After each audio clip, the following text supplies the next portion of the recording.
आदाब, नमस्ते, अस्सलाम वालेकुम, सत श्री अकाल। केम छो, कैसे बच्चों? पार्टी एकदम बढ़िया। मैं हूं आपका दोस्त राजा अहमद एएसके क्रिएटिव चैनल पर। आज का हमारा मैथमेटिक्स का बहुत ज्यादा इंपॉर्टेंट एक पार्ट है कि मैथमेटिक्स में हम कम समय में किन सब्जेक्ट के ऊपर फोकस करके मेहनत करके बहुत अच्छे मार्क्स को गेन कर सकते हैं। तो यहाँ पे मैंने बोर्ड पे कुछ टॉपिक लिखे हुए हैं, कुछ चैप्टर्स लिखे हुए जहां से हम पढ़ के कम टाइम में बहुत ही ज्यादा अच्छे मार्क्स गेन कर सकते हैं। ऑब्वियस सी बात है, जैसे जैसे एग्जाम की डेट करीब आती है, एग्जाम हमें मैथमेटिक्स की प्रिपरेशन करनी रहती है, वैसे जैसे हमारे दिल में एक डर बनता जाता है कि मैथमेटिक्स में पेपर में क्या कर पाएंगे, पेपर में क्या कर पाएंगे, कौन से क्वेश्चन को ज्यादा फोकस करें, कौन से चैप्टर को ज्यादा फोकस करें, किस पे कितना टाइम दे, कितना डीपली उस टॉपिक को पढ़ें कि हमारे लिए मैथमेटिक्स के वहां से पार्ट आए हुए क्वेश्चन अगर हमसे मिस ना हो। क्योंकि कुछ पार्ट ऐसे हैं, कुछ टॉपिक ऐसे हैं, कुछ सब्जेक्ट, कुछ चैप्टर्स ऐसे हैं जहां पे फिक्स है कि यहां से इतने मार्क्स का क्वेश्चन आपके सामने आना है। फॉर एग्जांपल कि आपके मैथमेटिक्स के पार्ट में, क्लास 12th में मैथमेटिक्स के पार्ट में मोस्ट ऑफ द जहां से क्वेश्चन पूछा जाता है, जिसको रूट मैथमेटिक्स की क्लास 12 की कहते हैं, कैलकुलस। और अक्सर यहां पे बच्चों के सामने प्रॉब्लम रहती है कि कैलकुलस को बहुत ज्यादा आसान तो नहीं कहते हैं, डिफिकल्ट हाँ मशहूर है इसके नाम से, कैलकुलस का पार्ट, लेकिन आसान भी पड़ जाता है उनके लिए जो मेहनत की है, बहुत ज्यादा आसान पड़ जाता है और काफी ज्यादा कॉम्प्लिकेशन भी होती है इसमें। तो पहला एक पार्ट है जिसके ऊपर आपको बहुत ज्यादा फोकस करने की जरूरत है अगर आता है, जहां से अगर आपने उसी एक सब्जेक्ट को भी पढ़ा हुआ है, उसी एक चैप्टर को बहुत बेहतर तरीके से आपने पढ़ा। फॉर एग्जांपल मैं कैलकुलस की बात कर रहा हूं, तो ऑब्वियस सी बात है कि आप मोर देन 70 मार्क्स सिर्फ वन चैप्टर कैलकुलस को पूरा रीड करके आप आराम से मोर देन 70 ला सकते हो। अगर आपने उसके साथ में सिर्फ आप एक एलएलपी और सिर्फ या तो मैट्रिक्स या तो आपने डिटरमिनेंट सिर्फ और सिर्फ आपने रीड कर लिया, पढ़ लिया, तो मोर देन 70 आपके कहीं गए ही नहीं है। क्योंकि अक्सर पार्ट में कैलकुलस से मोर देन 40 मार्क्स का आता ही आता क्वेश्चन कैलकुलस से, जिसमें आपकी कैलकुलस के पार्ट में डिफरेंशिएशन भी आ जाता है और इंटीग्रल के पार्ट भी आ जाते हैं। इन दोनों को मिला के आपके एग्जाम में, मैं एटलीस्ट बता रहा हूं, कम से कम ये बात बता रहा हूं कि आपके 40 मार्क्स तो कहीं गए ही नहीं है। फिर अकेले 100 में से आउट ऑफ 100 40 मार्क्स ये अकेले यहीं से आते, इन्हीं दोनों चैप्टर से आते मिला के, डिफरेंशिएशन एंड इंटीग्रल, इन दोनों को पढ़ा। लेकिन प्रॉब्लम रहती है कि अक्सर यहां पे मिस्टेक रहती है, जो थोड़ा सा वीक रहते हैं, कैलकुलस नहीं समझ में आती है, तो उनके सामने तो अब ये हेडक बन गई ना कि भाई अगर हमें कैलकुलस नहीं आती है फिर हम किन चैप्टर के ऊपर ज्यादा फोकस करें।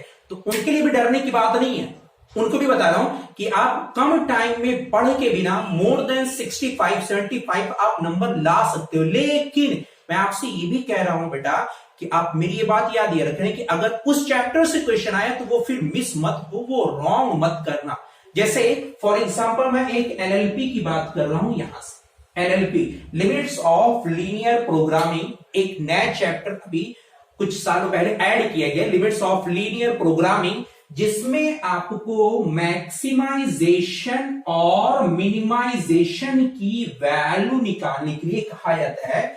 कुछ आपको ऐसे एक सिलेक्टेड पार्ट में, किसी एक क्वाड्रेंट में एक सिलेक्टेड डायग्राम बन के आएगा, ऐसे करके इसी का मैक्सिमाइजेशन या मिनिमाइजेशन वैल्यूज आएगी। और डेफिनेटली यहां से जो क्वेश्चन आता है सिर्फ एक अकेला, एक चैप्टर 2 पेज का है और 8 नंबर 8 मार्क्स के क्वेश्चन आपका यहीं से देके जाता है एक लेवल पे। तो सपोज अगर किसी को कैलकुलस नहीं भी आती है, डोंट वरी, डरने की बात नहीं है। मैं फिर भी कह रहा हूं कि आपकी मोर देन 70 आएगी, लेकिन मेरे साथ ये भी कह रहा हूं कि अगर रेस्ट जो चैप्टर हैं आप वहां से पढ़ रहे हो तो वो क्वेश्चन आपसे मिस नहीं होने चाहिए, ये भी बात याद रखना। एक हमने कह दिया LLP, limits of linear programming, maximization and minimization. Other एक चैप्टर है कि अगर आपको क्लास 9th की मैथ आती है, क्लास 10th की मैथ आती है, बेसिक कैलकुलेशन अगर आती है, तो अगला जो चैप्टर है जिसको हम मैट्रिक्स या डिटरमिनेंट, इन दोनों चैप्टर को आपको फोकस करना है। हमने क्या कहा, अगर आप मोर देन 95 मार्क्स लेके आना चाहते हैं, नो प्रॉब्लम बेटा, आपको कैलकुलस के ऊपर मेहनत करिए, इन चैप्टर के ऊपर करिए, मोर देन 95 आपके जेब में आ जाएंगे, आपको आएंगे, डेफिनेटली आएंगे, लेकिन क्वेश्चन रॉन्ग मत करना, ठीक है। देखो हम क्या कह रहे हैं कि आपको मान लीजिए अगर कैलकुलस आपने नहीं किया है, आपने LLP limits of linear programming कर दी, 8 नंबर वहां से आएंगे।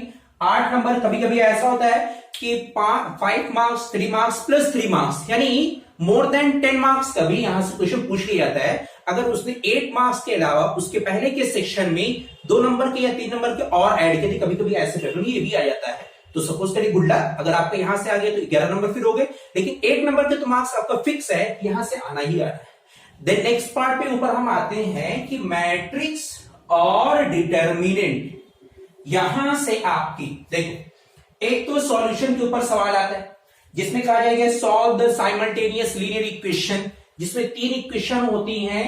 3 इक्वेशन ऐसे करके कुछ लिखी रहती हैं, 3x + 4y + 6z = 9, 2x - y + 4z = 1, ऐसे करके 3 इक्वेशन रहती है। फिर उसको सॉल्व करने के लिए कहा जाता है सॉल्व द डिफरेंशियल इक्वेशन। एक पार्ट आपका यहां से 8 मार्क्स यहां पे आता है, एक सवाल यहां से। तो ये थोड़ा सा एक लॉन्ग प्रोसेस है, 1.5 से 2 पेज का होता है, बट छोटी छोटी कैलकुलेशन होती है, छोटी छोटी A12 निकालना, माइनस निकालना, कोफैक्टर्स निकालना, सारी डेटा आपको निकालना रहता है। छोटी छोटी कैलकुलेशन सिर्फ बड़ी है, आसान स्टेप इसके आसान है। अगर आप याद रखोगे तो यहां से भी आपका 8 मार्क्स का आ जाता है। और डेफिनेटली ये भी बताइए, जैसे मैंने यहां पे कहा कि लिमिट्स ऑफ लीनियर प्रोग्रामिंग में 8 मार्क्स के साथ में 2-3 मार्क्स का ऐड कर दिया जाता है कभी कभी क्वेश्चन में। यहां पे सॉल्यूशन ऑफ मैट्रिक्स में अगर आपने मैट्रिक्स को अच्छे से पढ़ा है तो मैट्रिक्स में सिर्फ solution of simultaneous linear equation ही नहीं, बल्कि इसके अलावा कंपैरिजन ऑफ मैट्रिक्स के बेसिस पर करेस्पॉन्डिंग एलिमेंट की वैल्यू पूछ सकता है। फॉर एग्जांपल ऐसे 2 मैट्रिक्स दे देंगी और दोनों मैट्रिक्स में यहां का A लिखा हुआ, यहां पे 4 लिखा, बताइए A की वैल्यू कितनी होगी, ऐसे बेसिस पर। तो ये 2 मार्क्स के ये भी क्वेश्चन आपको पूछे आते हैं, मोस्ट ऑफ द चांसेस ऐसे क्वेश्चन आते हैं। तो अगर आपने मैट्रिक्स के चैप्टर को बिल्कुल क्लियर पढ़ा है, अच्छी तरीके से आपने रीड किया है, तो एक अच्छे मार्क्स आपके मैट्रिक्स से भी आ जाएंगे। दूसरा, हाँ, मैट्रिक्स और डिटर्मिनेंट में इन दोनों में कॉम्प्लिकेशन जो होती है थोड़ा डिफिकल्ट होता है, ये डिटर्मिनेंट का पार्ट हमारे लिए डिफिकल्ट रहता है, ठीक है। लेकिन अगर आप कोशिश करोगे तो ये पार्ट भी आपका हो जाएगा, कोशिश करोगे हो जाएगा, इसमें मिस मत करना। इन दोनों में मैट्रिक्स आसान है, डिटर्मिनेंट में थोड़ी सी कॉम्प्लिकेशन आती है। जैसे मैंने कहा कि एक तो सॉल्यूशन है ना, एक इनवर्स निकालने के लिए A की वैल्यू के 2 तरीके आते हैं, एक जिसमें कहा जाता है एडजॉइंट मेथड। अगर उसने डिटर्मिनेंट या मैट्रिक्स के सॉल्यूशन में कह दिया गया कि आप इनवर्स निकालिए बाय एडजॉइंट मेथड, तब तो आपकी बल्ले की बल्ले। क्यों? एक तो साइमल्टेनियस लीनियर इक्वेशन दे दिया उसने 8 नंबर का, और इनवर्स आएगा एडजॉइंट मेथड से, ये दोनों एक दूसरे से मैच करते हैं। ये दोनों तरीका आपका एक दूसरे से मैच ही करता है। जो आपने स्टेप यहां पे परफॉर्म किया वही स्टेप आपको एडजॉइंट मेथड में भी परफॉर्म करना पड़ेगा, 2-3 स्टेप आपके एक्स्ट्रा ऐड हो जाते हैं। लेकिन थोड़ी सी कॉम्प्लिकेशन हो जाएगी अगर उसने कह दिया इनवर्स निकालने के लिए बाय रो ऑपरेशन। लेकिन अगर आपने मेहनत की है तो रो ऑपरेशन भी आपके लिए आसान है। रो ऑपरेशन या कॉलम ऑपरेशन या एलिमेंट्री रो ऑपरेशन के नाम से आता है क्वेश्चन, ठीक है। इसके अलावा आपकी डिटर्मिनेंट में प्रूविंग आती है, जिसमें कहा जाता है A - B, B - C and C - A, ऐसे मोर देन कई टाइप के क्वेश्चन बनते हैं, जिसमें आ जाता है 4AB RHS में ABC ऐसे प्रूव करने के लिए। तो एक तो सवाल हम क्या कह रहे हैं कि अगर आपका टास्क है कि मोर देन 90 प्लस आपको नंबर लेके आने हैं, तो आपको हर एक चैप्टर को बिल्कुल क्लियर कट पढ़ के रखना है और फोकस जिन चैप्टर पे रखना। पहला तो कैलकुलस में कोई मिस्टेक ना हो, कि मोस्ट ऑफ द पार्ट जो आपके एग्जाम में पूछा जाता है वो कैलकुलस का रहता है। सेकेंडरी पार्ट आपका मैट्रिक्स एंड डिटरमिनेंट में कोई प्रॉब्लम ना हो।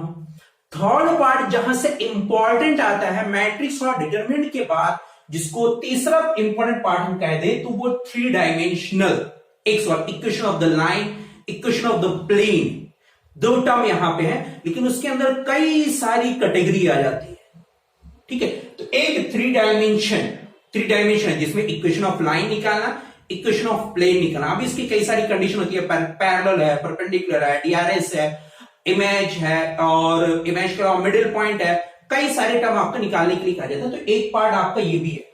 अगर आपको मोर देन 95 लेके आना है तो इन चैप्टर को आपको मिस नहीं करना है।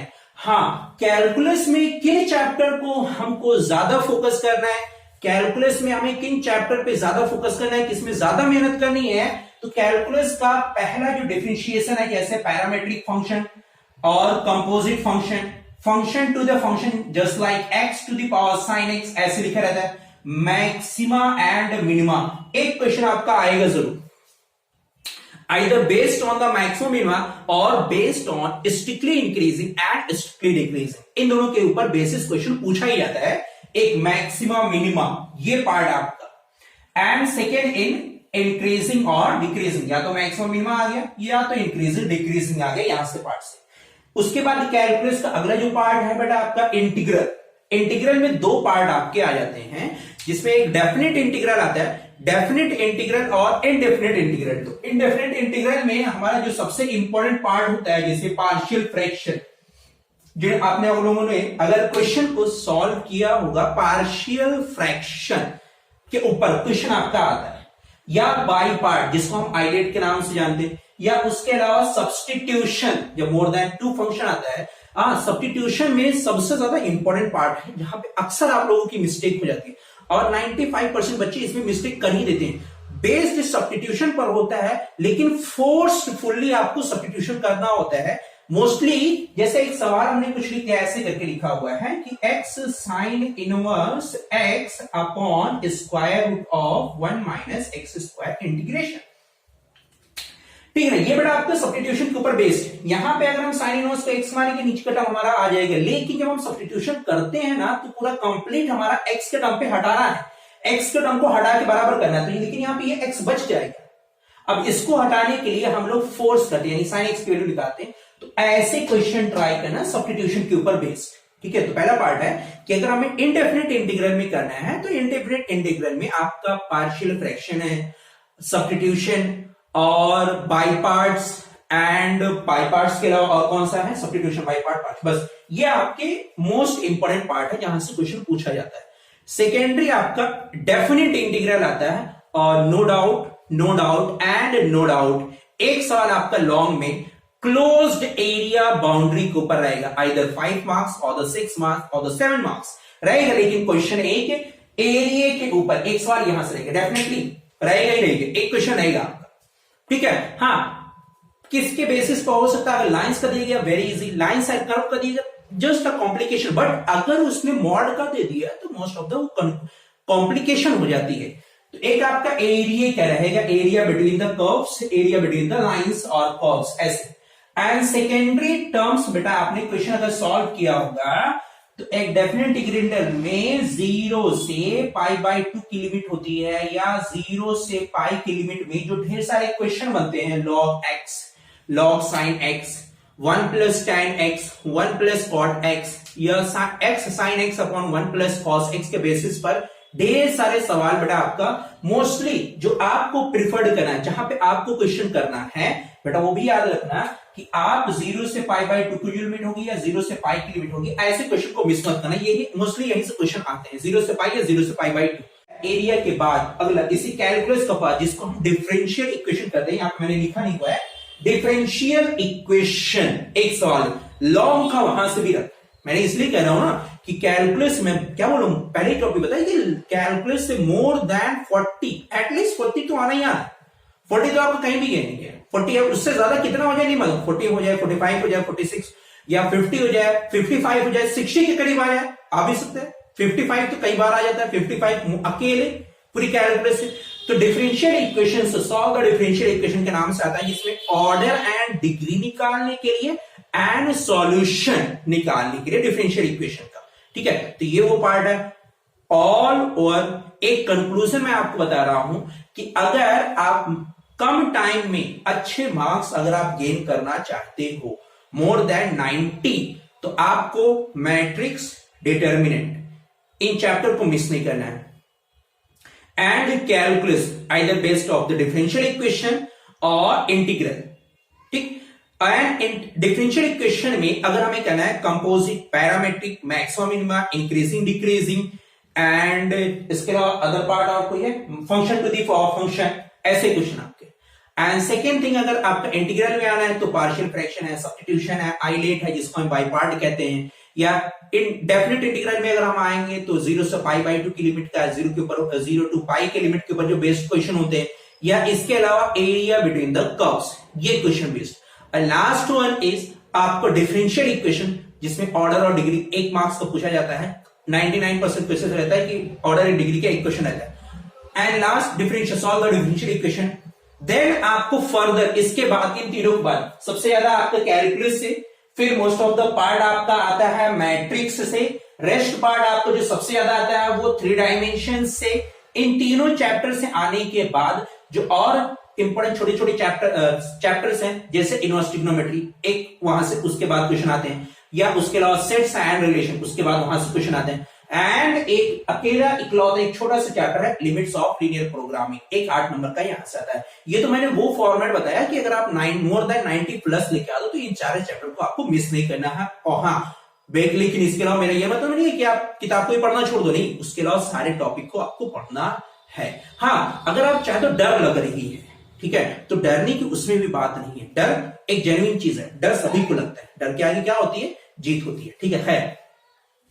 तो अगर आपको एग्जाम में डर लग रही कि हम कैलकुलस नहीं आती है, हम कैलकुलस को नहीं पढ़ना चाहते, नो डाउट, कोई दिक्कत नहीं। हाँ, आप कैलकुलस को बगैर पढ़े मोर देन 70 मार्क्स ला सकते हो, बट मेरी रिक्वेस्ट क्या है कि आप जहां से भी क्वेश्चन आए, आप हर क्वेश्चन आपसे मिस नहीं होना चाहिए। एक मैंने जैसे कह दिया मैट्रिक्स और डिटरमिनेंट, नो डाउट आप पूरे क्वेश्चन को, ठीक, आप कैलकुलस के पार्ट को भूल लो, मैट्रिक्स डिटरमिनेंट 2 चैप्टर ये हो गए, and second LLP limits of linear programming, ठीक, थर्ड इज 3 डायमेंशन, ठीक, अगला next is inverse trigonometry. Inverse trigonometry बहुत आसान से क्वेश्चन रहता है उसमें, जब तक आपका थोड़ा सा कॉम्प्लिकेशन जिसमें रेंज और कोडोमेन के ऊपर बेस्ड क्वेश्चन आ जाए तो अक्सर क्वेश्चन वो बहुत ज्यादा आसानी होते हैं। अगर आपने यहां से भी क्वेश्चन को अच्छे से पढ़ा है, मोर देन 70 मार्क्स आपके आएंगे। ओके, ठीक है, बेस्ट ऑफ लक।